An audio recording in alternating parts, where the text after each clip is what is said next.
Thank you for giving up the first sunny day in a week. Be indoors. It's important. Let me get acclimated here. As Joseph mentioned, we ran surveys in the fall. We surveyed the community, the customers, all the surrounding towns, and the staff. From the non-staff surveys, customer and the like, we got over 300 responses, which was phenomenal.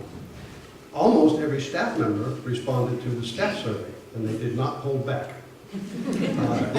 These surveys, internally and externally, were just overwhelming as they started to come in, that we couldn't stop Alice and Amy by saying, oh, we can do this, we can change that, we can do that, and they were sort of off and running with lots and lots of good ideas.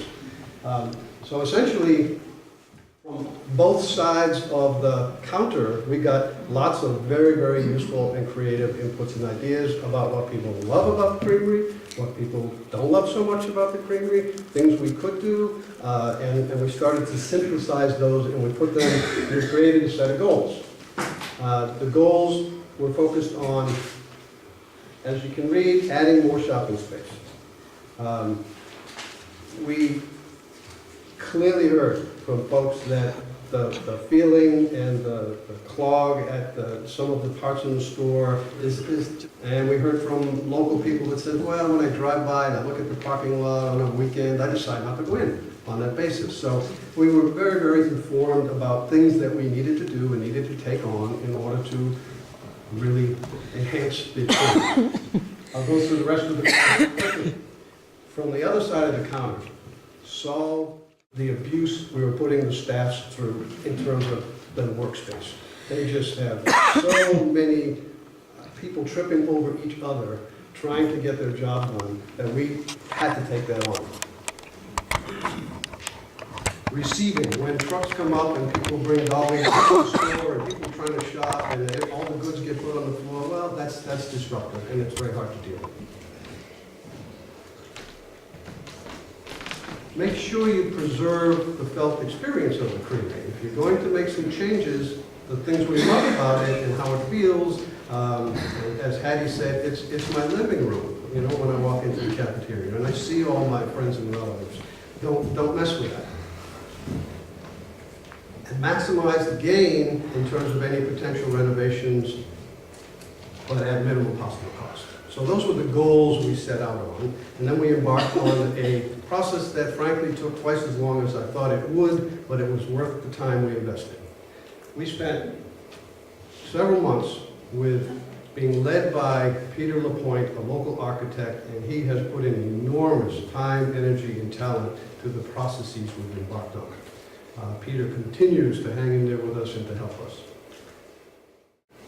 We refined our plan, brought it to the board, and they said, okay, tentatively all right, but what's it going to cost? So then we went out to a professional cost estimator who does that for a living, got that, brought it back to the board, and tweaked a little more, cut back a little more, and we ended up with a final plan that we're going to show you and tell you about today. That's what the renovation of the Old Creamery is going to cost, and I'm going to tell you in a minute what we get for that. $275,000 in retrofitting the building itself, and the rest you can read what it's going for. Wider aisles for the food to breathe, for the customers to breathe, for people to be able to walk past each other. Multiple aisles going into the store. 20% more shelf space.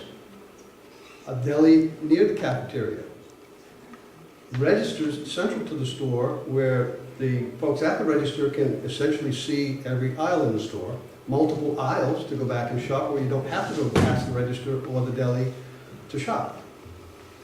Staff, every department in this new layout you're going to have a peek at doesn't have to walk through someone else's workspace to get their job done.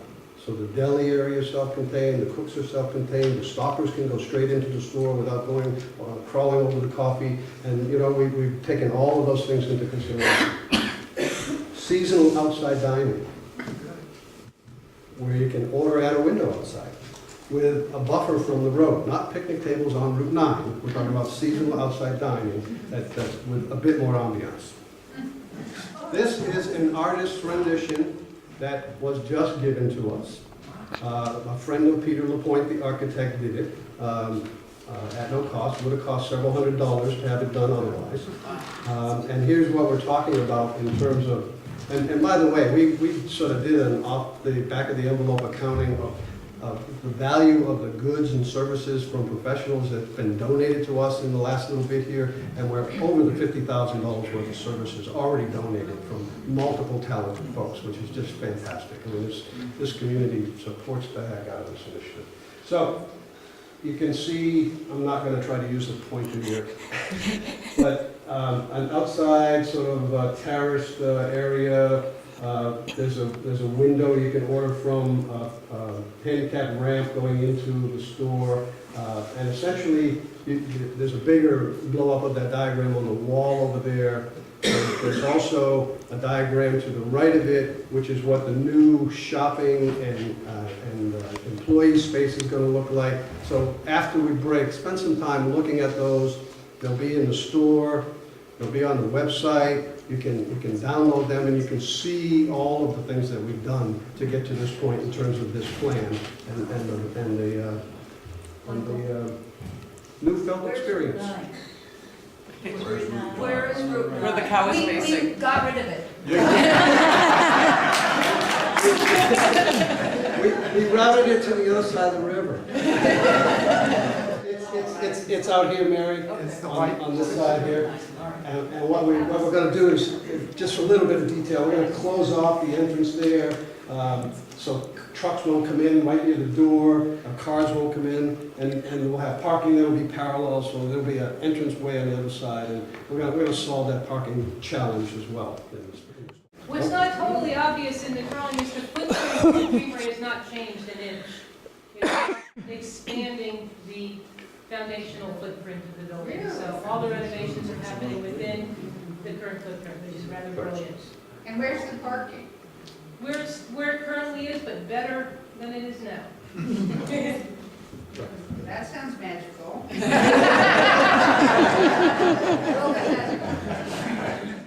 So, when will it all happen?